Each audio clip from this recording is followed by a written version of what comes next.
Hello and welcome to this week's Out of Cast, your program completely in English as it is pretty obvious. With your hosts, I'm Helge the Bluehead with. I am Twinkle Nora's the terrible anime movie and I won't just shut up about it. So let's get right into it. Last time on our last show we talked about movies about World War One. We talked about very spectacular ones. They Shall Not Grow Old, War Horse, Lawrence of Arabia. Many of them we love. And now we are about to continue our discussion on war films. But to be more specific, we want to continue with movies about World War II. And there are lots of goodies to discuss and talk about. So yeah. And but we'll start off with more recent movies about World War II, and right from the start, don't forget to follow us on Instagram, Twitter, Facebook, also our streaming website as Roma.uniroma3.it and on the app tune in as Roma Tre Radio. Yeah, so don't forget. And let's get right into it.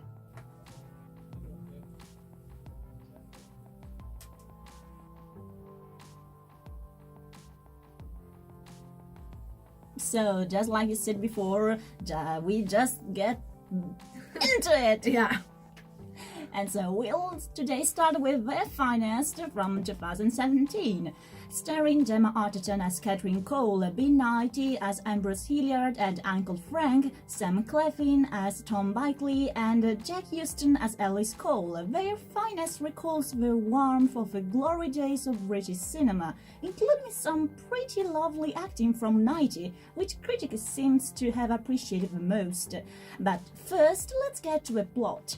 During the London Blitz of World War II, Catherine Cole is recruited by the British Ministry of Information to write scripts for propaganda films that the public will actually watch without falling asleep. In the line of her new duties, Cole investigates the story of two young women who supposedly piloted a boat in the Dunkirk evacuation. Carried along with a winning performance from Gemma Arterton, The Finest smoothly combines comedy and wartime drama to crowd-pleasing effect. The movie, which we have to say it was a very, very, very, very small independent project, partially produced by the BBC, and it somehow managed to get one Gothenburg Award in 2017 for Best Audience Best Film, and some appreciation on small independent festivals, such as a nominee on the British Independent Film Awards for Best Debut Screenwriter to Gabby Keppe. Yeah, its name is Yep. A nominee on the IMFCA for Best Original Score for a comedy film in 2018 to Rachel Portman, and an Hathaway Award nominee for Best Supporting Actor to Bill Knighty. Send her the award for Bill Knighty. It's obvious. Everyone loves Bill Knighty. He's awesome. He's such a nice actor. So good. So good. And and even a Writers Guild of Great Britain nominee for Best Screenplay. So, let's get to the financial point of view. Their Finest had a very limited distribution worldwide, but even with the estimated 10 million budget euros, on June 2018, it got back a cumulative worldwide gross of $12 million. On Rotten Tomatoes, however, the critics and audience are not really on the same page, let's say. The critics think that it's good, it's really good, worthing 90%. Meanwhile, the audience has given it a lower percentage with 71. And so, yeah, it's obvious that they're not on the same page. The reason behind all this is that most audience reviews describe the movie as way too much filled of cozy wartime nostalgia that tries too hard, falling into a desperate wartime sentimentalism. Now, meanwhile, critics have said that balancing wit and romance against a life or death drama can be a tricky one. But according to them, their finest stone was a little around the middle, but recovers well enough to produce a satisfying film. It's one of those films that you either love them or hate them. You just have to actually watch the movie to get that on what page you are. Let's continue with Darkest Hour, coming out in 2017, same as the last movie we talked about. So, one common theme in 2017 war movies was the Battle of Dunkirk, being defined by Steven's Nolan Dunkirk, which already talked about, and the Oscar-winning Darkest Hour. The latter is a war drama set in May 1940s, following the British Prime Minister Winston Churchill, who is played by Gary Oldman, in his early times in charge during World War II. And before production, the movie was announced in February 2015 and would have been based on a script from Anthony McCartan, the author of The Theory of Everything. The production only began in late 2017 with Gary Oldman playing Churchill, Ben Mendelsohn as King George VII, and Minister Neville Chamberlain. Oh no, I lost the line, sorry. Okay. The production actually began in 2016, and Ben Mendelsohn as King George VI.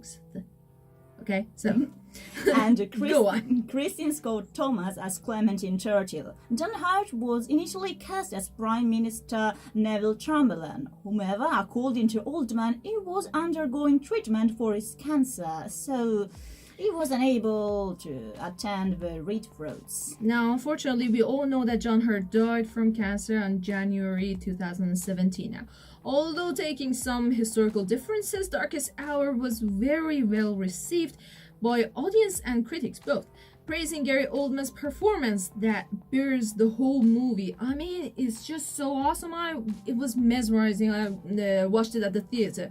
It was really good, like seriously good. You can see the Oscar worthiness of that performance even in the trailer of the movie. So, which also we all know that he won the Oscar for the Best Actor at 2018 Academy Award. Now, as well as practical effects. But we'll get to that later. Oldman was transformed incredibly well in the movie, so much that you would think he went overweight just for this role.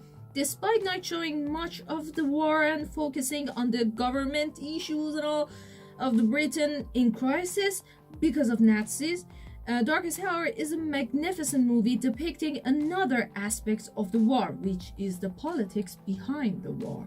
So, if we can consider almost the King's Speech, Darkest Hour, and Dunkirk as sort of a trilogy, if you think about it, depicting this particular period of World War II.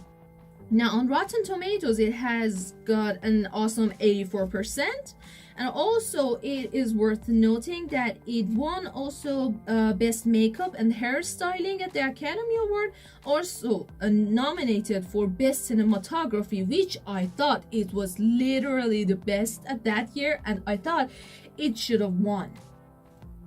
Alright, let's get to 2014 with The Monuments Men. The Monuments Men, it's a 2014 movie written, directed, produced, and starring our beloved George Clooney with an ensemble cast. He plays as Lieutenant Frank Stokes, who persuades President Roosevelt in allowing him to unite an army unit nicknamed Monuments Men to guide both Allied units and search for stolen art by Nazis and to return it to its rightful owners. Besides Clooney, the movie stars Matt Damon, Bill Murray, John Goodman, Jean Dujardin, I don't know how it is, Jean, and Bob Balladen, Hugh Bonneville, and Kate Blanchett. Loosely based on the non-fiction book The Monuments Men, Allied heroes, Nazi thief, and great treasure hunting history. It's a really long, short and remarkable title, isn't it? which is an American-German co-production between Columbia Picture and Studio Babelsang, I think. Babelsang? I guess. Sorry, as I said before in the previous show, that I was talking about the movies about World War One. This type of programs, this type of shows, has so many foreign names and words that we might not be able to pronounce it correctly. So, apologies to all of you out there. We're not trying to be offensive at all. We're just dumb. It's just mispronouncing. So, in anticipation, sorry for that. Anyways, although the interesting story, it's really quite remarkable, and also very good actors, Monuments Men doesn't really hold up to its premises. The characters are entertaining, but it's not really enough that make you deeply care for them. And it just goes on. Even if something happens to them, you don't care about them. So, George Clooney doesn't do an impressive job as a director, not to be offensive, but just the right one not to bore the audience. But that really depends on the audience, because myself, I really was bored. Like, seriously, I was really bored. The movie received mixed reviews from critics. On Rotten Tomatoes, it has got 30%. The website's critical consensus reads, its intentions are noble and its cast is impressive, but neither can compensate for the Monuments Men sci-fi nostalgic tone and curiously slack narrative.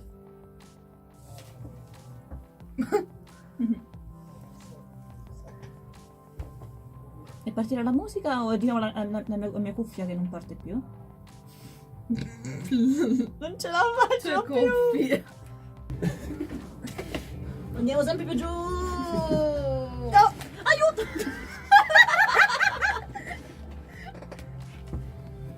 No, io ho bisogno di questo.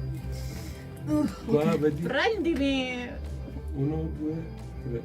Welcome back to Out of Cast. This is your co-host Twinkle Nora. And Helia the Bluehead. I forgot my own name at some point. Who are we? Who am I? What am I doing here?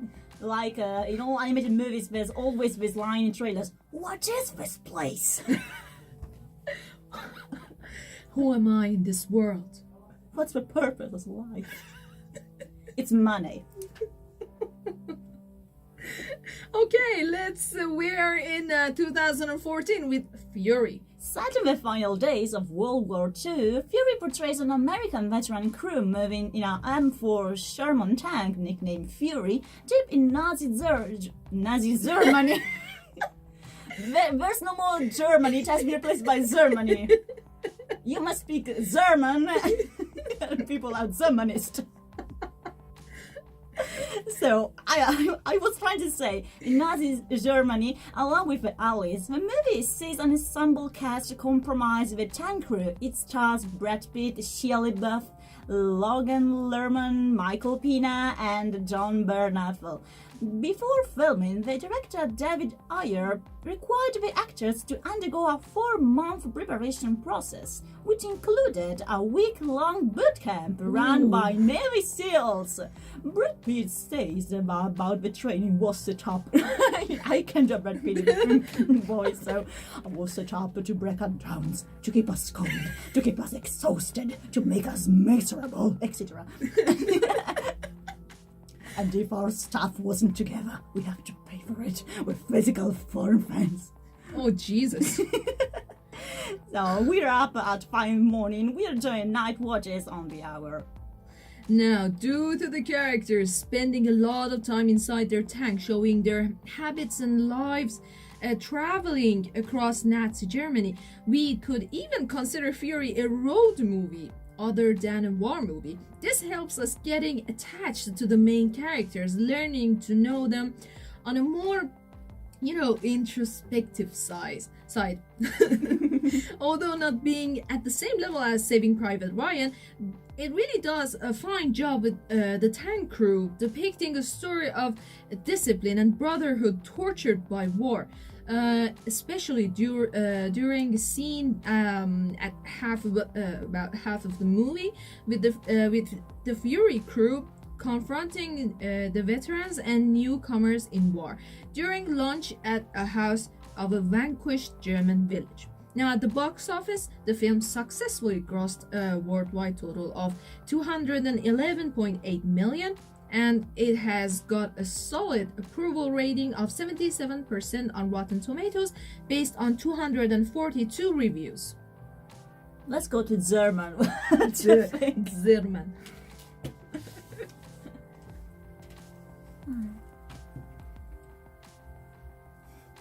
Alright, we're still in 2014. So many war movies that year, I don't know. But this is my favorite. This is one of my favorite war movies.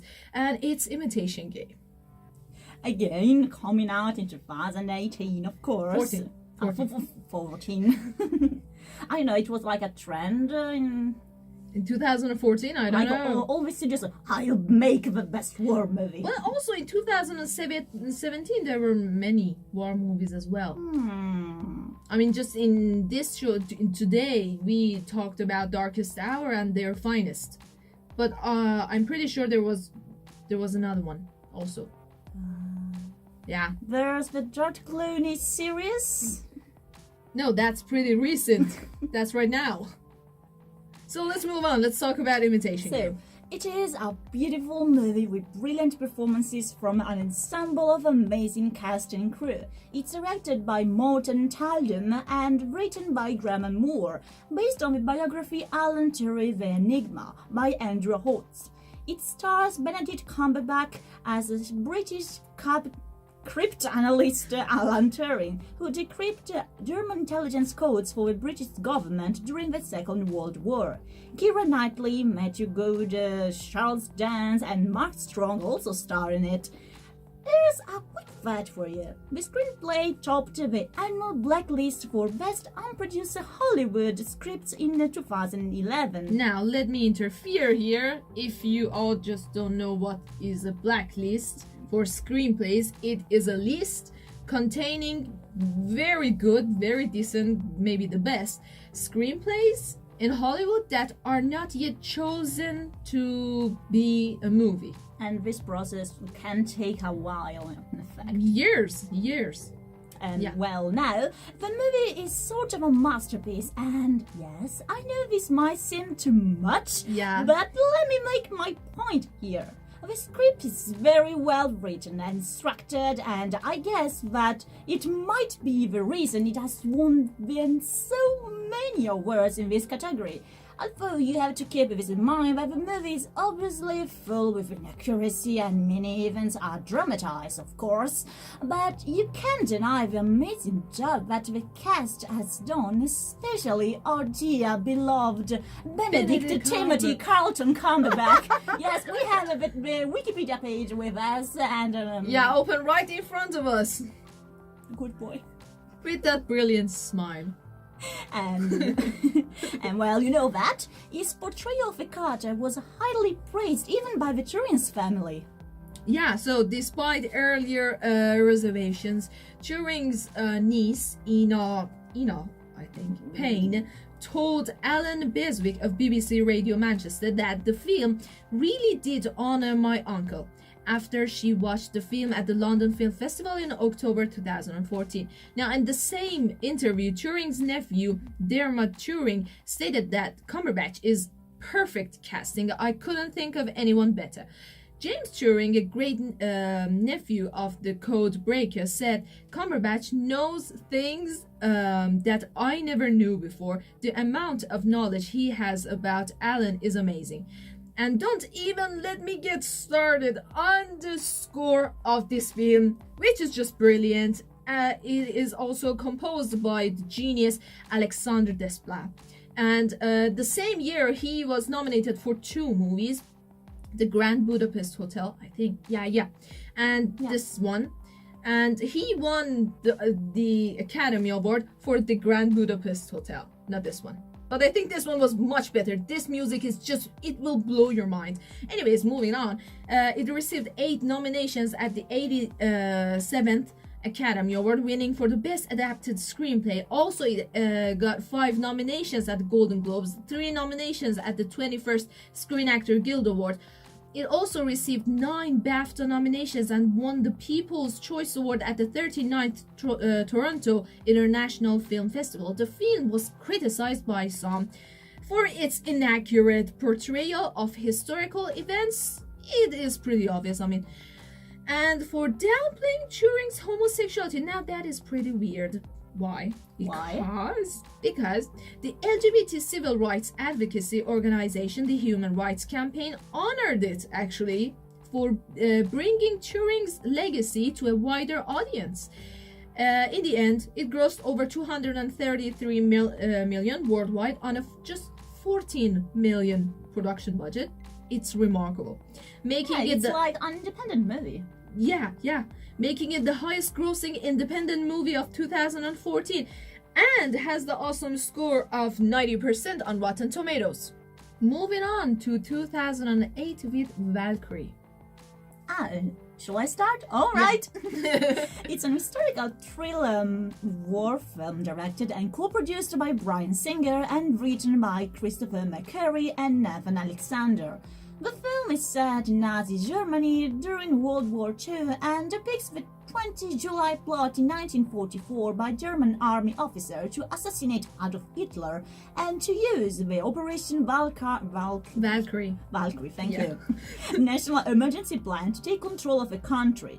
The film was released by American studio United Artists and stars Tom Cruise as Colonel Klaus von Stauffenberg. Exactly. Great. Wow, I said it all right. Thank you. One of the key plotters. The cast included Kenneth Branagh, Bill Nighy. Oh, Bill Nighy is back. Tom Wilkinson and some other known actors. Cruise's casting caused controversy among German politicians and members of the von Stauffenberg family due to the actor's practice of Scientology, which is viewed with suspicion in Germany. I mean, he being a Scientologist in the Church of Scientology is causing many problems. Scientology is kind of spooky, you know. I don't know. I don't have many They believe that inside of them you have an alien. What? All that kind of stuff. I really don't know. And when I don't know anything, I won't talk about it. So, yeah. I mean, not my thing, but I'm just saying that it is causing him many problems. So, yeah. Because of this, the filmmakers initially had difficulty setting up a filming location in Germany, but they were later given access to film a location, including Berlin's historic Blunderblock. German newspaper and filmmakers supported the film and its intention to spread global awareness of von Stauffenberg's I give up. Von Stauffenberg's plot. Now, at first, as we mentioned before, choosing Tom Cruise as the lead role, it was really highly criticized, especially by Stauffenberg's family. But then, after seeing him in the role, his performance was praised, and also here's a little fun fact for you. Also a grandson of Colonel von Stauffenberg, who appeared in the film as an assistant, hailed Cruise's performance and professionalism and indicated that most of his family were curious to see the finished product. Now, thanks to Christopher McQuarrie, we have a pretty well structured script. Now, doesn't that ring a bell, Christopher McQuarrie? He is actually the director of Mission Impossible 5 and 6. That's why those two are doing that much well, both at the box office and on Rotten Tomatoes. They really have high scores. Wow. So no wonder Mission Impossible, both of the last ones, did really well. Now, apart from all of these, the story, although many would know what will happen, will keep you on the edge of your seat. Overall, we can tell you that this movie is based on true events, but we can't deny its inaccuracies. Of course. Again, it happens in all of the historical movies because they need to be dramatized. Now, but at the end, this movie does worth your time because we need to understand and know that not everyone's the same and not everyone has the same point of view. In the end, the movie did okay, both at the box office and on Rotten Tomatoes. It grossed over 200 million worldwide on the budget of 75 to 90 million. And let's say with 62% on Rotten Tomatoes, it got mixed to good sort of reviews. Now we're going to talk about The Counterfeiters. It is right? I said it right? Yeah, I guess. Perfect! So, The Counterfeiter is a film directed by Steven Rudzowski. It's a German movie. Yeah, go ahead again. Rudzowski. Okay. Rudzowski. It's a German movie, also starring the native German actors and, of course, the Austrian one, who brought a brilliant Academy Award winning for the best foreign movie and a nominee at the Berlin International Film Festival for Golden Bear Award. Yay. What an enthusiastic voice! Yeah. Yeah. Sure. No. It's like yay because it's such a good movie. It's such a great movie. I mean, I watched it. I really enjoyed it. It's beautiful. Good girl. So yeah. So it talks about master counterfeiter Salomon Salis Sarovich. And you. Yeah. Without morals, which kind will be controversial to say nowadays, is arrested and sent to Mauthausen concentration camp, where he whistles through by offering his artistic services. After trusting to I give up, guys. Sachsenhausen, I think. Thank you again. You are like my Google translator for today. Google, speak with more to me. I do not get it. Is given an official alternative, taking artistic charge of a costume assigned to produce the perfect forges of Allied banknotes for the Third Reich. Survivor Sally upsets, but conscience matters Hit him. Unlike his friend and co-worker Adolf Berger. Yeah, his friend Adolf really comes and tries to make him understand the situation and the consequences of the job and what they're doing. So, Austrian director Steven Rusowski. A movie tells a horrible yet strangely enthralling story focused on the moral evolution of Sally, the counterfeiter. Yeah. Counterfeiter. Yeah. His complexities, his desires, fears, and inclination to cheat are shrewdly visible in Markovich's remarkable performance.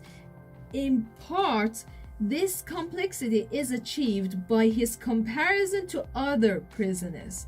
Former activist, anti-Nazi, printer and photographer Adolf Berger, his friend and co-worker, played by August Dill. Yeah. Okay. And sensitive Russian art student Kolya Sebastian Urtsendowski. Equally mesmerizing is Sally's relationship with camp commandant Frederick Herzog, played by David Streisel. Yeah. Who at times seems to think of himself as Sally's quote-unquote friend, or at least a colleague in their illegal enterprise, while also enforcing his power in vile display of sadism. Now, got an unbelievable 94% on Rotten Tomatoes, and also has earned 20 million at the worldwide box office. And let's just say that this movie really does worth your time. Oh, so many tough names. Stiamo facendo... è già finito? Oh. What is this doing here? You can punch people with it.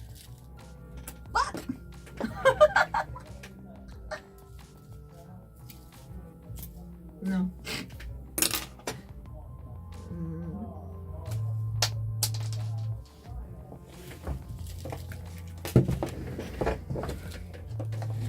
Oh. L'avevo messo qua dietro. Okay. Oh! No. Wait. Yeah? I might have something.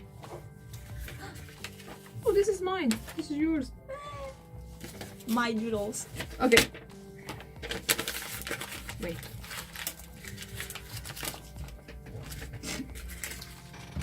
Vai, colpisci, Vai, colpisci. saluti adesso, vedi? Sì. Fammi colpire. Ti colpisci adesso. Dai.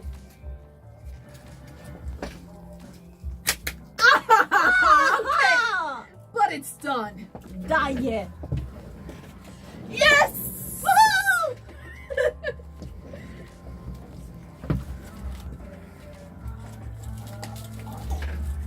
We're seriously working here. Can I try? Yeah. Hey. Wait. Okay, so what do I have to do? Put that here. Okay, now. Oh no. Okay. This is going to hurt. Go on. No! Much more force. Okay. Go. No. Okay. Aha! I'm weak because you can feel it. Okay, look. It's gonna hurt, but you're gonna enjoy. It's like Sherlock TV series.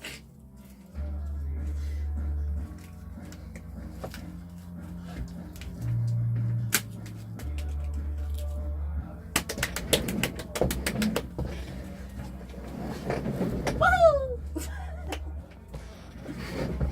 I'm the drama queen. Welcome back one last time on Out of Cast. This is Twinkle Nora. And Helga the Bluehead. Yes. So, we are done talking about pretty much recent movies about World War II, but we're not talking about the movies, all of them. Because the list goes on and on. And Yeah, the there are dubs too stop coming many and the good dubs stop movies. coming.